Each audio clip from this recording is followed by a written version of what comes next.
Baik, selamat pagi. Assalamualaikum warahmatullahi wabarakatuh ya. Untuk pertemuan kita di mata kuliah aplikasi berbasis web 2 ya. Ini kita bahas tentang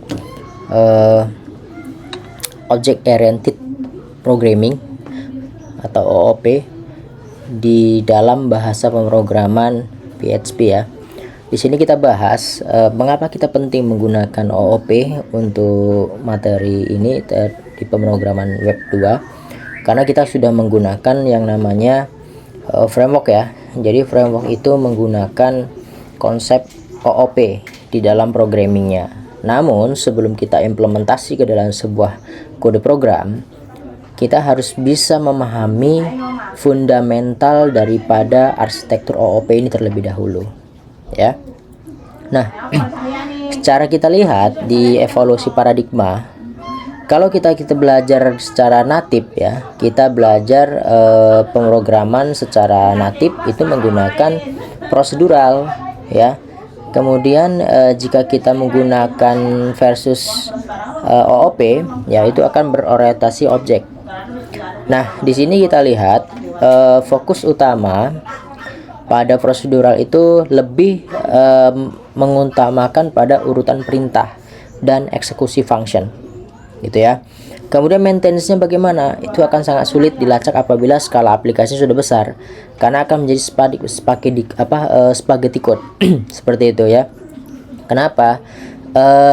Fungsi-fungsi ataupun kode-kode tersebut itu bertumpuk, bahkan ada menjadi redundant atau redundant kode yang sudah pernah diketik, kita ketik ulang pada fungsi-fungsi yang lain atau script-script yang di baris yang lain gitu ya.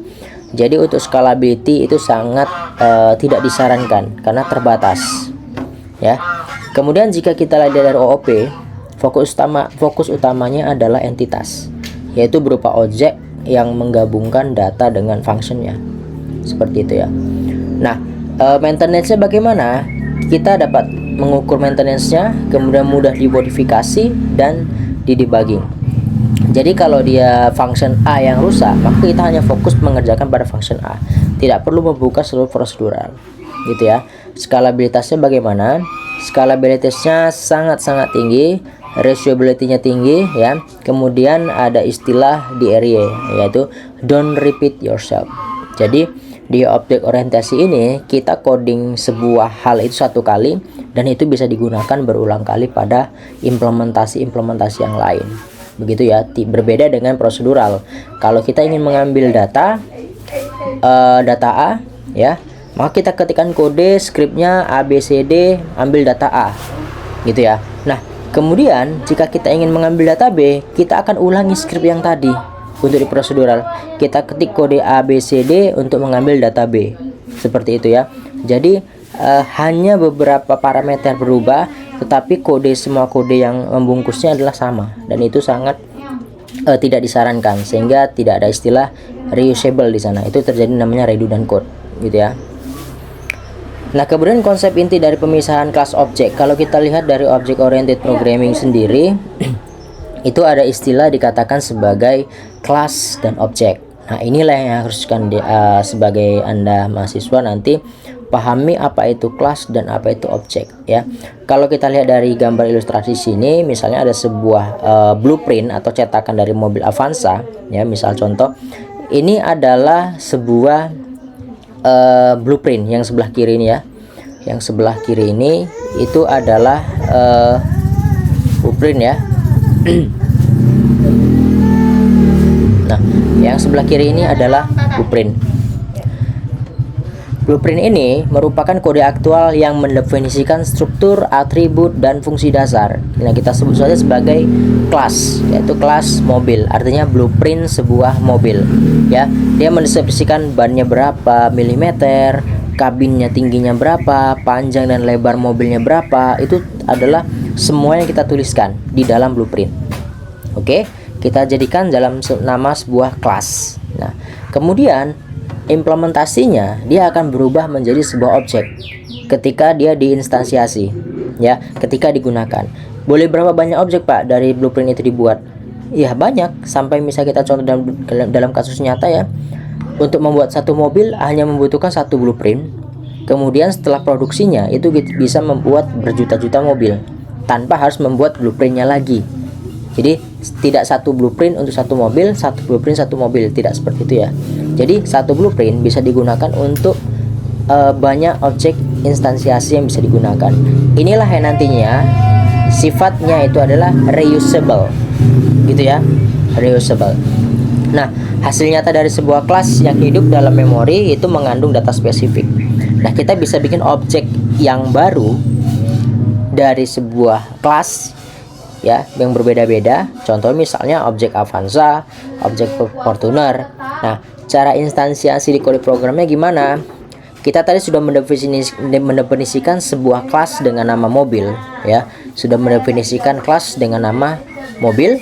Maka cara pembuatan kelas satu objek Avanza, maka kita buat Avanza, kita bikin variabel Avanza new mobil. Gitu ya. Avanza new mobil. Otomatis Avanza ini adalah berupa objek daripada mobil. Berupa objek daripada kelas mobil. Gitu ya, implementasinya adalah Avanza ini. Kalau kita mau buat Fortuner, berarti kita buat satu lagi ya. Fortuner sama dengan new mobil, berarti dialah objek yang lainnya, seperti itu ya. Nah, kaitan objek satu dengan objek yang lainnya itu tidak bisa saling terhubung ya. Mereka adalah entitas yang berbeda gitu. Nah, selanjutnya kita lihat anatomi kelas dari PHP. Kalau kita lihat dari properties dan metodenya ya, selain dari kelas dan objek, ada lagi istilah dalam OOP tersebut adalah properties dan method. Ini didefinisikan pada kelas tadi ya. Nah, misal kelas kita tadi ada namanya nama mobil, plat mobil itu ya. Ini didefinisikan di mana? Didefinisikan di blueprint. Masih dalam berupa variabel gitu ya. Jadi nanti ini akan diisi oleh nama-nama mobil dan plat nomor yang bisa dipakai ketika objek itu dibuat. Seperti itu ya. Nah, kemudian metode itu apa? Metode itu adalah aksi. Aksi yang bisa dilakukan oleh kelas tersebut. Ya, aksi yang bisa dilakukan oleh kelas tersebut. Selain ada parameter untuk penamaan daripada behavior properties yang ada di dalam sebuah kelas juga bisa ditambahkan sebuah metode atau behavior function. Di sini contoh misalnya ada fungsi maju ya. Kemudian kalau fungsi maju ini dijalankan, dia akan menampilkan tulisan mobil nama mobil maju. Jadi kalau kita bikin objeknya adalah objek tadi Avanza ya, berarti kita bikin objek Avanza-nya itu adalah Avanza garis panah ya, kemudian maju gitu ya, garis panah maju. Nah, contoh misalnya implementasi sederhananya seperti ini ya. Oke, di sini kita contohkan ya. Tadi misalnya kita bikin sebuah kelas yang namanya Avanza ya, Avanza seperti ini. Kemudian kita bikin sebuah objek dengan nama dari kelas mobil ya, seperti ini. Nah, ketika kita implementasi tadi untuk pemberian namanya, berarti kita buat pemberian namanya. Misalnya tadi kan ada nama mobil ya, nama mobil gitu ya. Di sini Avanza seperti itu. Kemudian tadi ada plat nomor ya, berarti plat nomor gitu. Avanza plat nomor ya, seperti ini. Nah, contohnya seperti ini, plat nomor. Nah, ketika implementasi majunya gimana? Jadi Avanza kemudian maju. Nah, secara otomatis kalau kita jalankan Avanza maju, maka dia akan menjalankan fungsi yang ini. Apa fungsinya? Akan menghasilkan mobil, menampilkan tulisan mobil, kemudian memanggil variabel nama mobil dan maju. This nama mobil adalah objek yang kita buat ketika dia yang menggunakan metode daripada maju ini ya. Berarti mobil, nama mobil baru maju. Berarti dia akan menghasilkan sebuah teks nanti seperti ini. Tadi ketika kita run ini ya, dia akan menampilkan tulisan mobil Kemudian nama mobil kita apa? Karena tadi memanggil nama mobil ya, nama mobil kita adalah variabel ini. Di sini this itu adalah objek itu sendiri. Objek itu sendiri yang menggunakan nama variabel itu, maka dia akan ambil ini. Kalau nanti objeknya menggunakan ini adalah misalnya Fortuner, ya dia akan ambil punya milik si Fortuner, bukan si Avanza. Makanya adalah kata this di sini. Berarti di sini mobil Avanza kita adalah Avanza ya. Berarti Avanza maju. Di sini apa tadi? Ya maju ya, spasi maju. Nah, seperti ini nanti dia akan muncul tulisan hasil maju, fungsi maju ini akan menampilkan tulisan ini.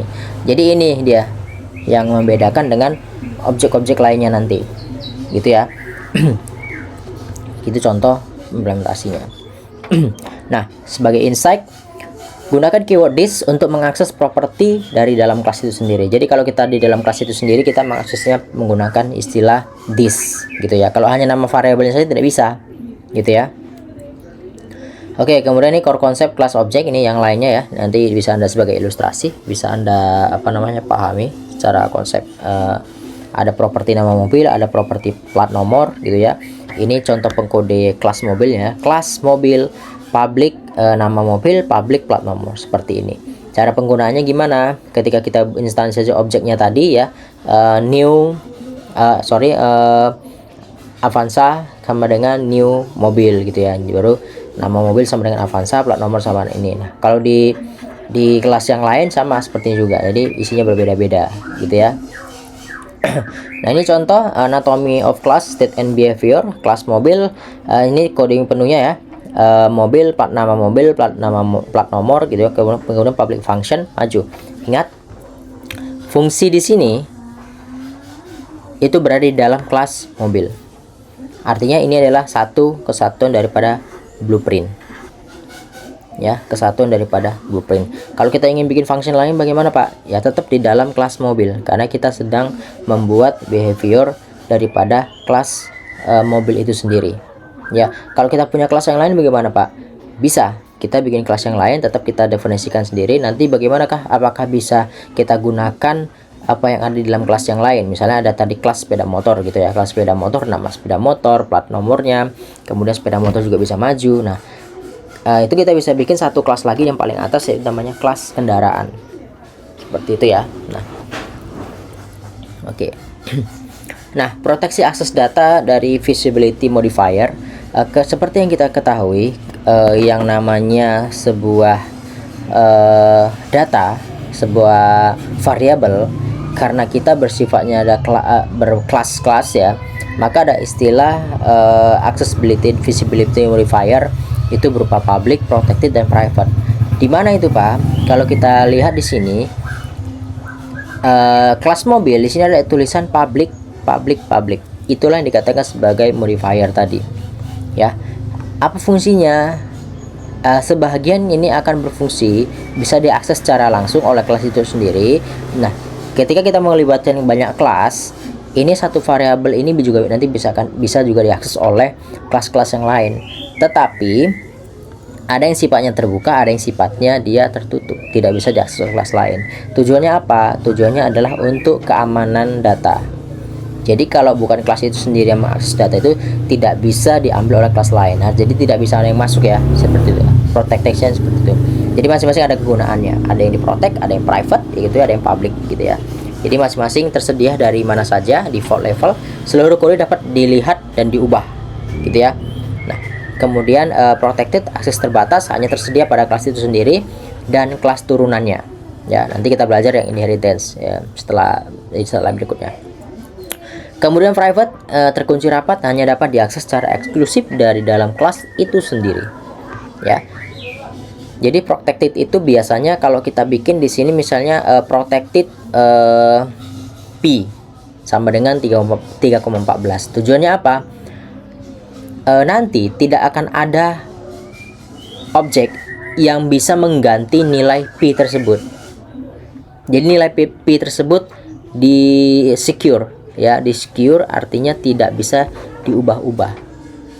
Contohnya nilai apa? Nilai P, nilai pajak misalnya, gitu ya. Jadi mengubahnya gimana? Harus hardcode, gitu ya. Sementara kalau variabel yang lain public, ini kan bisa di random, isinya random. Tapi kalau kita misalnya Pi sama dengan 3, kita tambah di sini Pi sama dengan 3,14. Kalau ada objek yang lain ingin menimpa nama mobil ini, itu tidak akan bisa. Menimpa nilai Pi tadi itu tidak akan bisa. Karena sudah di protect. Gitu ya. Oke, kita bahas tentang 4 pilar utama daripada arsitektur OOP itu sendiri ya, penopang daripada object oriented programming. Ada kelas itu ya, berupa cetakan blueprintnya. Kemudian ini ada objeknya sendiri, yaitu wujud nyata daripada kelas itu yang diimplementasikan dari cetakan. Kemudian ada dua hal ya, yang pertama encapsulation ya, ini encapsulation itu proteksi, membungkus dan melindungi data dari internal. Kemudian inheritance, ini pewarisan. Jadi ketika kita sudah memiliki banyak kelas, kita bisa mewariskan kemampuan dari kelas-kelas tersebut ke kelas-kelas yang lain. Gitu ya. Seperti apa? Ya, di sini kita bahas. Jadi ini ya, ada encapsulation, pilar utama ada encapsulation ya, melindungi data, abstraction menyembunyikan kerumitan, inheritance pewarisan, dan polymorphs itu banyak bentuk ya. Nah, di sini blueprint versus dengan realita. Ini blueprintnya ya kan. Kemudian diimplementasikan dalam code seperti ini gitu ya. Dan hasilnya nanti bisa berupa objek yang banyak gitu ya. Dari satu cetakan bisa untuk banyak model gitu ya. Namanya apa? Namanya bisa berbeda-beda. Namanya itu ada properties ini yang nantinya akan berupa variabel gitu ya. Nah, di sini kita lihat yang pertama, pilar yang pertama encapsulation atau access metricnya. Kalau kita tulis tadi sifatnya adalah public, maka inside on class, artinya kelas yang ada dalam diri yang ada kelas tadi itu bisa mengakses data secara penuh. Maksudnya tadi kelas mobil ya, seperti ini ya. Ini public. Berarti semua hal yang ada dalam kelas mobil itu dia bisa mengakses function maju, bisa mengakses nama mobil, function maju bisa mengakses plat mobil gitu ya. Jadi bisa diakses semua apa hal yang ada dalam ini di dalam kelas itu, semua hal yang bisa diakses. Artinya di kelas itu sendiri gitu ya, walaupun dia di protected atau di private gitu ya. Nah, kemudian inside child class itu hanya bisa public dan protected ya, yang bisa diaksesnya. Nah, kemudian di luar kelas dia hanya bisa mengakses yang ada tertera public saja, behaviornya hanya tertera public saja ya. Oke. Nah, anatomi kelas, properties dan method seperti ini ya. Kalau kita lihat anatominya, fungsi itu adalah yang menggerakkan, yang menjalankan ya, hidup di dalam kelas, menentukan behavior atau aksi objek tersebut, misalnya say hello menampilkan apa. Nah, properties itu adalah bagian komponen-komponen yang menyimpan daripada keadaan atau kondisi-kondisi yang kita sebut sebagai variabel lah misalnya gitu ya, menyimpan state. Contohnya seperti ini, kelas demo, public name, ini property, function say hello, itu say hello-nya di dalam method. Sampai sini paham ya? Name itu property itu tujuannya adalah tempat untuk menyimpan sebuah data, maka dia disebut sebagai variabel. Sementara kalau function itu sendiri adalah sebuah metode yang akan dipanggil dan dijalankan ya, seperti yang tadi Avanza garis panah maju. Nah, majunya itu adalah metode gitu ya. Nah, kemudian menjaga keamanan data disebut sebagai encapsulation. Ada public, protected, dan private contohnya gitu ya. Nah, kalau kita lihat di sini di bagian tengah itu adalah core utama. Outer plaza itu kita sebut sebagai public area ya. Protected itu adalah misalnya restricted hallway ya. Ada area yang kalau kita bisa lewati itu kan, kalau kita misalnya di sebuah mall itu atau di pusat transportasi maju itu ya, kan ada area yang dia nggak bisa lewat kalau kita tidak punya kartu ya, untuk melewati area itu yang dia ditutup, atau kita masuk ke area yang ada sifatnya restricted area gitu ya. Ini itu namanya, kalau diimplementasinya itu namanya protected gitu ya. Nah, kemudian ada tempat yang sifatnya private di satu ruangan itu ya, inner vault misalnya gitu ya. Nah, seperti ini, jadi itu sifatnya private. Itu analogi contoh menjaga keamanan data. Jadi kalau orang dari luar itu nggak akan bisa mengakses ini, gitu ya. Jadi hanya bisa mengakses yang area public saja, gitu ya. Jadi jangkauan defaultnya siapa saja yang dapat mengakses properti atau metode dari seluruh bagian code. Nah, kalau daerah property hanya dapat diakses oleh kelas itu sendiri dan kelas turunannya, gitu ya. Kemudian kalau yang sifatnya private, akses paling ketat hanya bisa dibaca dan diubah secara eksklusif oleh kelas itu sendiri. Ya, jadi cara mengubah nilai pi tadi gimana Pak? Apakah bisa diubah? Bisa, tapi oleh kelas itu sendiri. Caranya gimana? Nanti dia menggunakan setter getter yang sedikit berbeda, gitu ya. Nah, ini golden rule-nya adalah selalu gunakan fungsi getter dan setter untuk setiap properti yang private, ya, untuk memastikan bisnis logic dan validasi tetap dalam terkontrol. Contohnya apa? Misalnya login ya. Login itu otomatis variabel username dan variabel password itu sebisanya kita buat private, sehingga hanya yang bisa mengakses hanya kelas login saja, gitu ya. Nah, kemudian siklus hidup objek daripada konstruktor dan destruktor itu sendiri, kalau kita lihat di sini ya, titik awal itu konstruktor, titik akhir itu destruktor. Jadi konstruktor itu adalah ketika kita memulai pembuatan daripada satu objek, ya. Pada saat kita memanggil objek tersebut, apa-apa saja yang langsung terbentuk secara otomatis. Bisa juga kita beri nilai default, gitu ya. Jadi kita tidak mendefinisikan satu-satu, gitu. Nah, kemudian ada lagi sifat yang namanya mewariskan karakteristik atau inheritance. Contoh kita lihat di sini ada superclass, ya, ada subclass, ya. Contoh tujuannya apa? Menghindari redundansi penulisan kode, ya. Kemudian sintaksis, dan dia sederhana karena dia sifatnya adalah mengextend, ya, mengextend. Contoh di sini kita lihat ada kelas hewan, ya, ada kelas hewan. Kita bikin satu kelas, kita bikin lagi objek yang lain, ya, sebuah subclass, ya, sorry, bukan objek tapi kelas, sebuah subclass namanya kelas kucing, kelas burung, dan kelas monyet. Nah, kelas hewan ini apa yang bisa? Pada hewan itu apa saja yang identiknya? Hewan punya mata, hewan punya warna, hewan punya jumlah kaki, gitu ya. Hewan punya jumlah kaki. Nah, ini diturunkan ke kelas kucing. Secara otomatis kelas kucing ini sudah memiliki kemampuan metode daripada kelas hewan, ya. Kucing ini sudah bisa punya warna, punya jumlah kaki, dan satu yang lainnya lagi, gitu ya. Nah, kita tambahkan satu metode lagi di sini atau behavior yang lain, gitu ya. Misalnya melompat, gitu. Kucing melompat, bisa. Nah, kemudian kita bikin satu lagi sebuah subclass yang namanya kelas burung. Kelas burung bisa otomatis bisa menggunakan tiga hal yang daripada induk tadi. Itu baik properties dan metodenya. Ingat ya, baik properties dan metodenya. Kemudian kelas burung kita definisikan terbang berapa lama, terbang tinggi, atau metode terbang misalnya, gitu ya. Nah, monyet juga sama, subclass. Dia bisa menggunakan apa yang ada di hewan, dan dia bisa menambahkan sendiri hal yang berbeda dari hewan untuk dirinya sendiri. Nah, masing-masing bisa kita tambahkan identik. Misalnya kalau burung terbang, kalau kucing melompat, kalau monyet berayun-ayun misalnya, gitu. Itu mereka memiliki metode yang hanya yang dimiliki oleh setiap masing-masing kelas, gitu ya. Sehingga apa? Sehingga tidak akan terjadi keanehan, gitu ya. Contoh, kalau kita bikin objek kucing, gitu ya.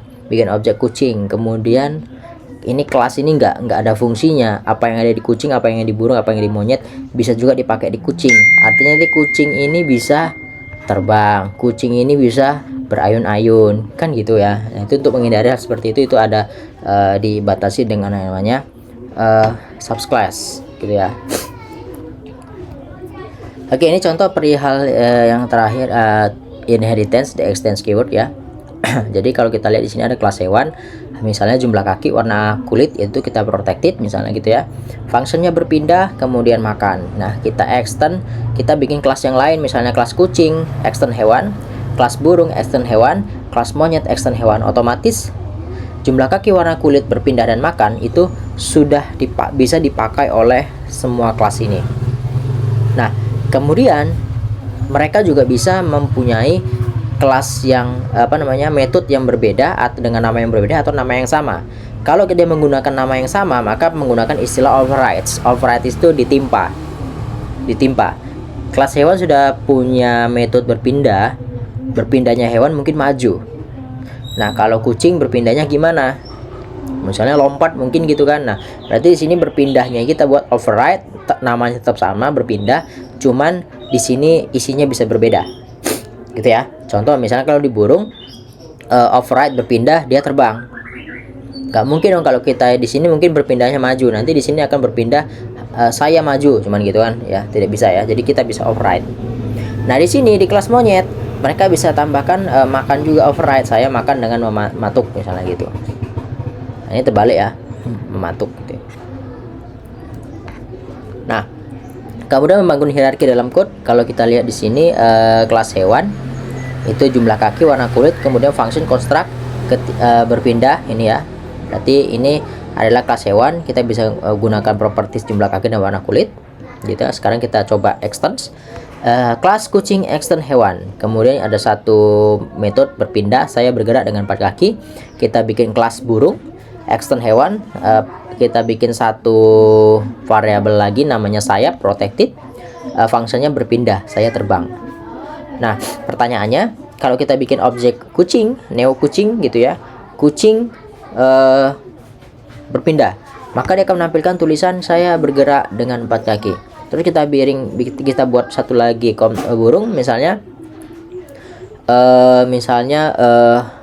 kakak tua sama dengan new objek burung ya, objek kelas burung. Maka kalau kita burung berpindah, maka dia akan menampilkan saya terbang gitu ya. Jadi perhatikan bagaimana kelas anak mengoverride untuk metode berpindah. Jadi ini namanya override ya. Kalau di sini saya berpindah, di sini sudah berganti isinya saya terbang. Tapi kalau dia tidak mendefinisikan, misalnya begini, burung extend hewan, dia tidak ada lagi mendefinisikan yang namanya metode terbang. Apakah si burung bisa menggunakan ini? Bisa. Dan kalau dipakai apa yang muncul? Burung berpindah, dia akan memunculkan teks yang ini.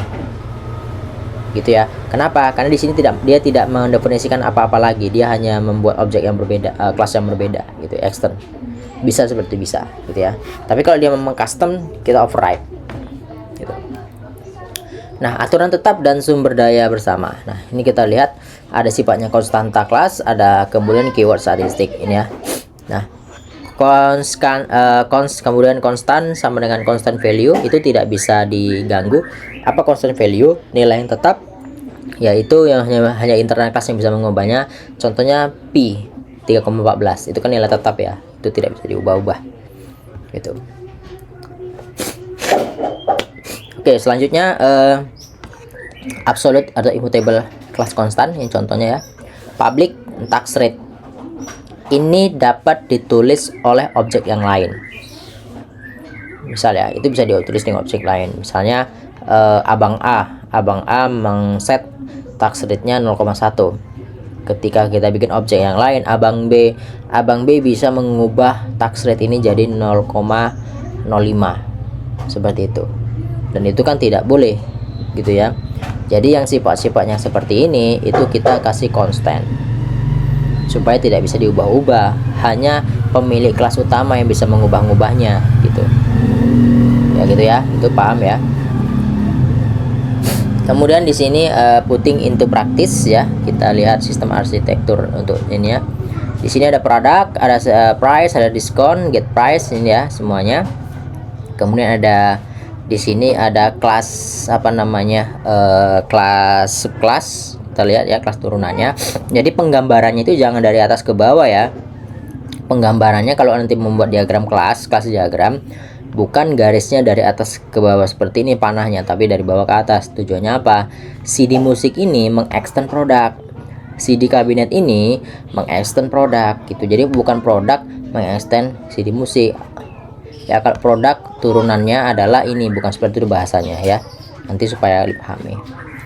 Bagian atas ini apa? Kalau kalian pernah belajar UML, diagram kelas, itu bagian atas adalah namanya attribute properties. Sementara yang di bawah adalah method. Gitu ya, setter getter. Ini the complete OPAP blueprint ya, cheat kalian bisa lihat.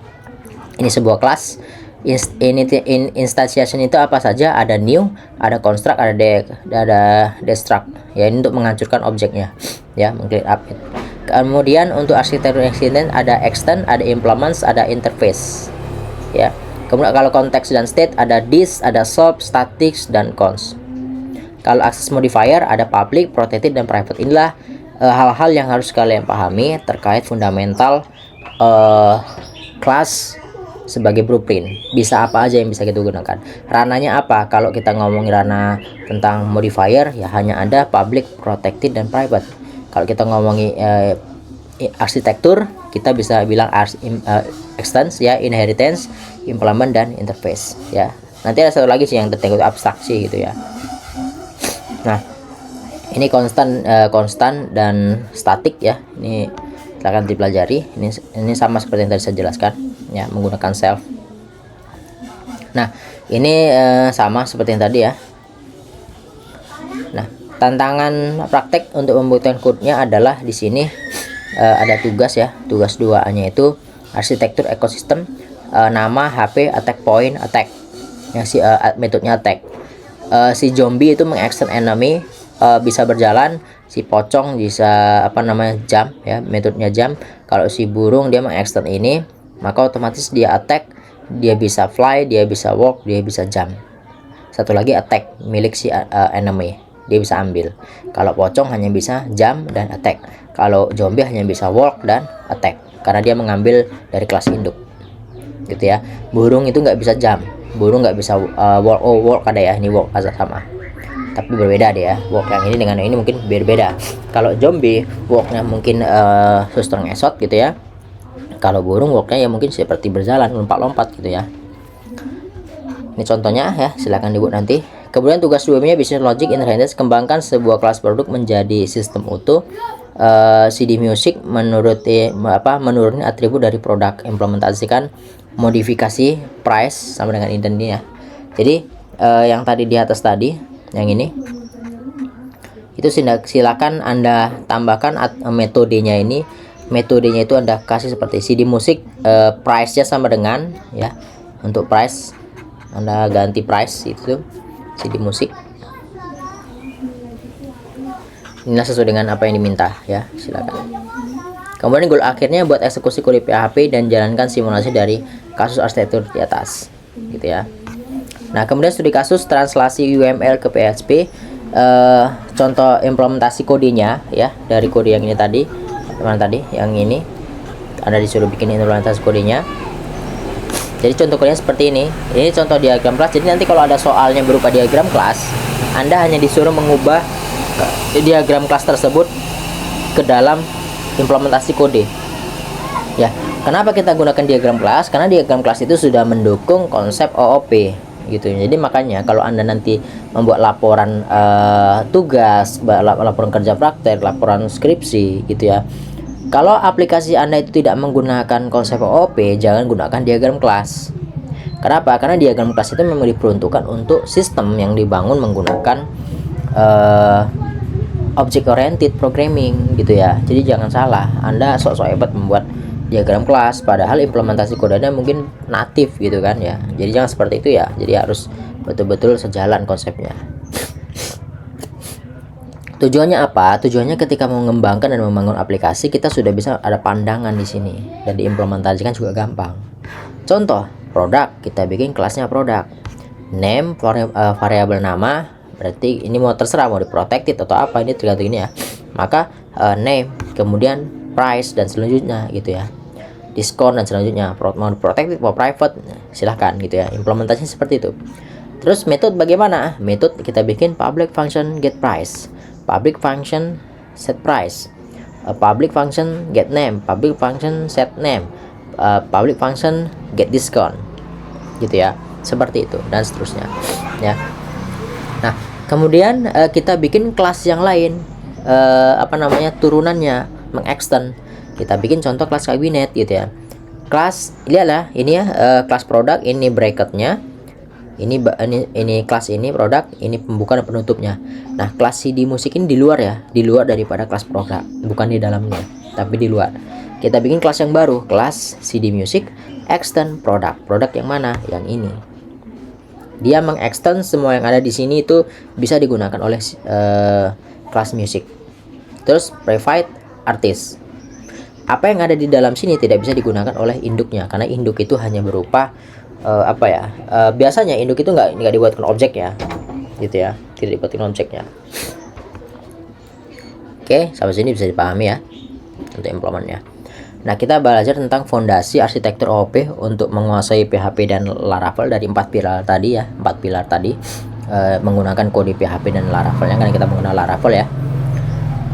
Ini mungkin sudah tadi ya, antar prosedural ya. Ada enkapsulasi untuk keamanan data, ada pewarisan, reusable untuk fungsinya untuk reusability, kemudian polymorphs itu untuk fleksibilitas, kita bisa gunakan kapan saja, abstraksi itu penyederhanaan ya gitu. Nah, pilar pertama enkapsulasi untuk melindungi data yang tadi saya sampaikan.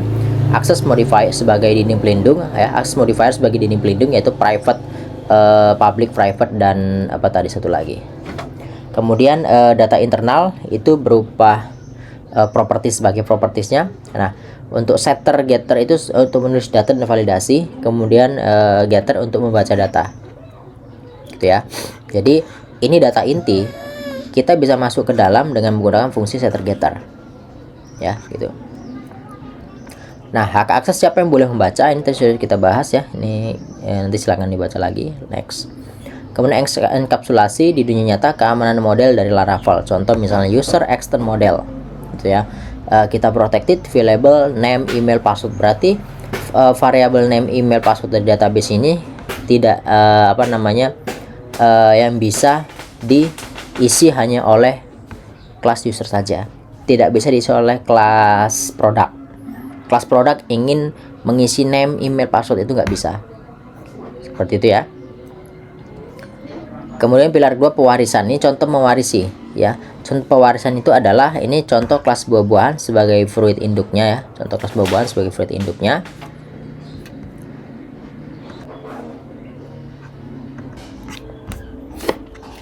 Oke. Selanjutnya pilar yang kedua yaitu pewarisan menghilangkan redundancy code. Tujuan untuk menghilangkan redundancy code. Misalnya di sini kelas fruit itu sebagai kelas induk di-extend ke kelas strawberry sebagai anak ya. Maka kelas strawberry ini sudah otomatis dia sudah bisa memiliki properties name, color, dan method intro gitu ya. Tanpa harus kita ketikkan ulang kodenya di dalam kelas strawberry. Itu mengurangi redundancy. Kita hanya bisa panggil dari sini gitu ya. Begitu juga ketika kita membuat extend untuk kelas-kelas yang lain ya. Kita bisa menambahkan customisasi di sini ya, atau properties yang customisasi yang lain gitu ya. Nah, studi kasus membangun hierarki kelas, misalnya musuh game gitu ya. Ada kelas namanya enemy, ada HP, ada name, HP, dan attack gitu ya. Sebuah function attack atau method attack.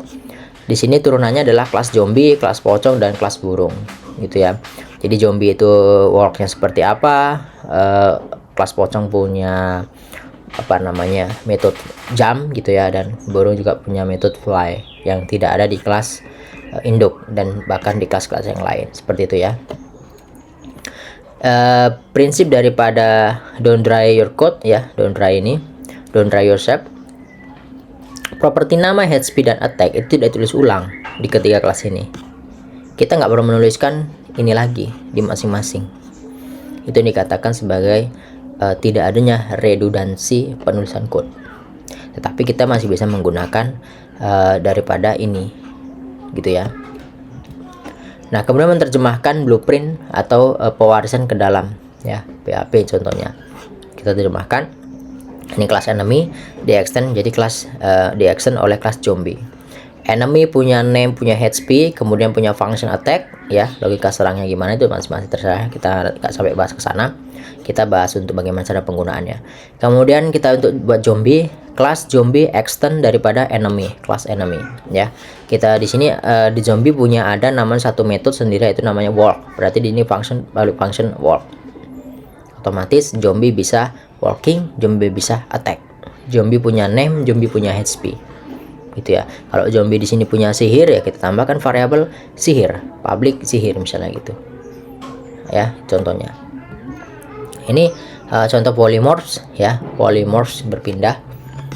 Misalnya objek polymorphs itu adalah satu perintah tapi banyak bentuk implementasi unik untuk setiap objek.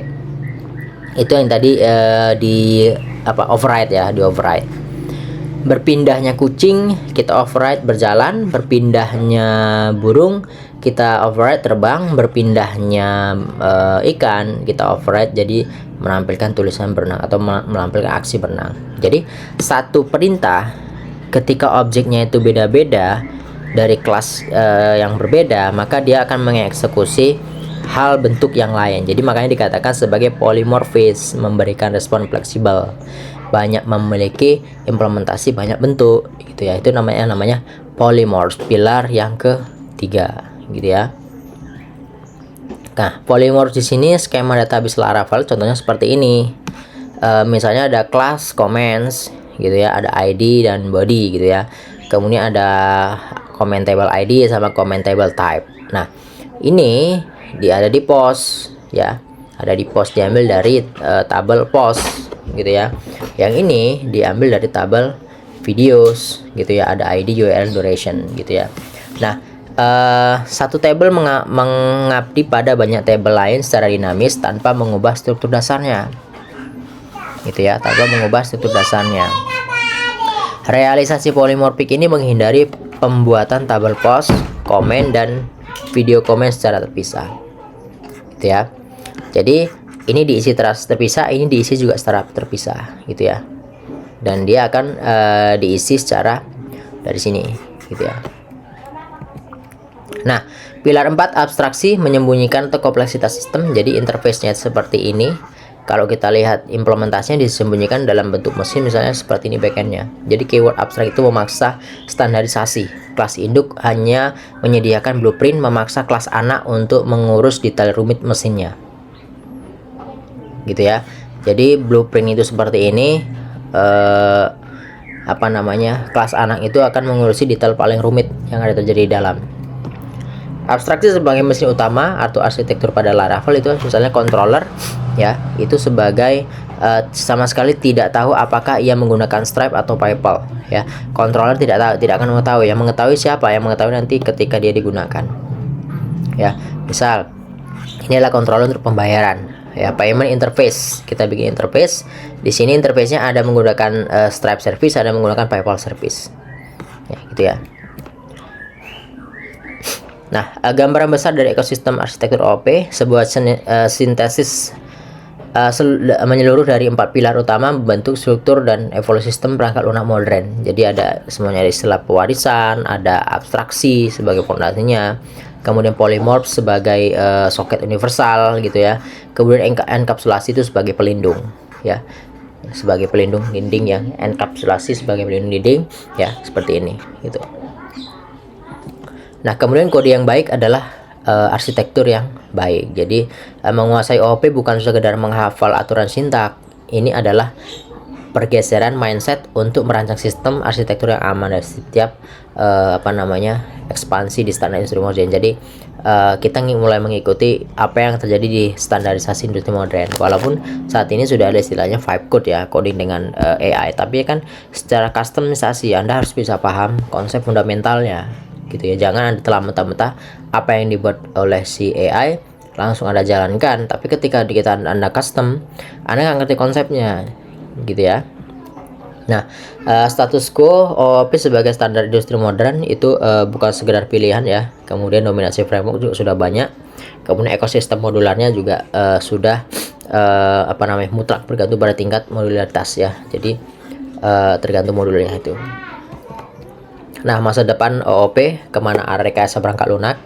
Jadi composition over overhead. Jadi tren modern perlahan bergeser dari menuju hierarki menjadi turunan yang terlalu dalam menuju modularitas horizon. Seperti itu ya. Jadi dia mengandalkan thread dan interface di PHP ya.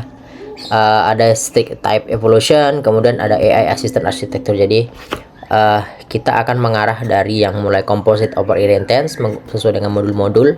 Sekarang kita nggak perlu lagi menggunakan modular, terus kita akan menjadi strict type evolution, dan kita akan menuju ke AI assistant arsitektur. Jadi Anda bersiap bukan sebagai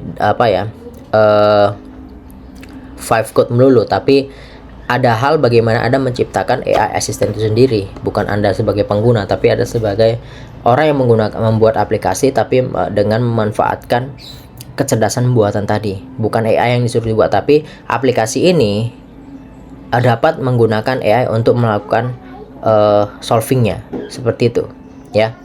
Contohnya contohnya ada aplikasi yang dapat membuat slide gitu ya. Nah, aplikasinya itu bagaimana cara mengimplementasi aplikasi itu bisa memanfaatkan AI untuk dia bisa menampilkan hasil generating AI, jadinya bentuk slide-nya cantik segala macam gitu ya. Jadi seperti itu. Bukan Anda buatkan saya aplikasi ini enter.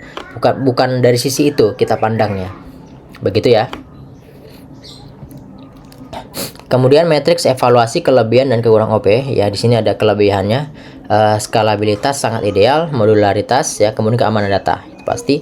Kekurangannya learning curve, membutuhkan pemahaman arsitektur tinggi. Jadi Anda harus punya learning curve yang tinggi untuk bisa memahami konsep daripada OOP ini. Kemudian overhead ya, memperbesar ukuran file program dan bisa sedikit lebih lambat dari tugas matematis gitu ya. Jadi ini beberapa kekurangan, artinya otomatis filenya akan banyak.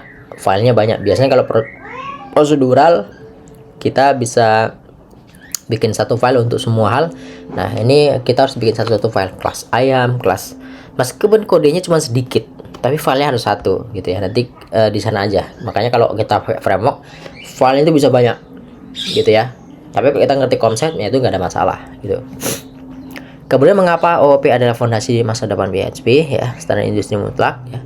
Kemudian ada skala enterprise, microservice juga sudah menggunakan object oriented, dan kesiapan integrasi AI. Kita bisa menggunakan object oriented ini karena semuanya sudah berbasis OOP gitu ya.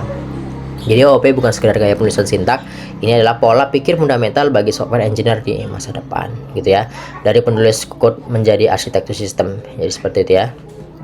Nah, mungkin untuk materi kita sampai di sini. Tadi ada beberapa tugas itu opsional, bisa Anda kerjakan untuk pahami bagaimana implementasinya. Nanti mungkin setelah libur kita kita coba untuk kita demokan dari sebuah kelas, kita contohkan implementasi ke kode dan eksekusinya bagaimana ya. Itu mungkin saja. Saya tutup. Assalamualaikum warahmatullahi wabarakatuh. Selamat pagi.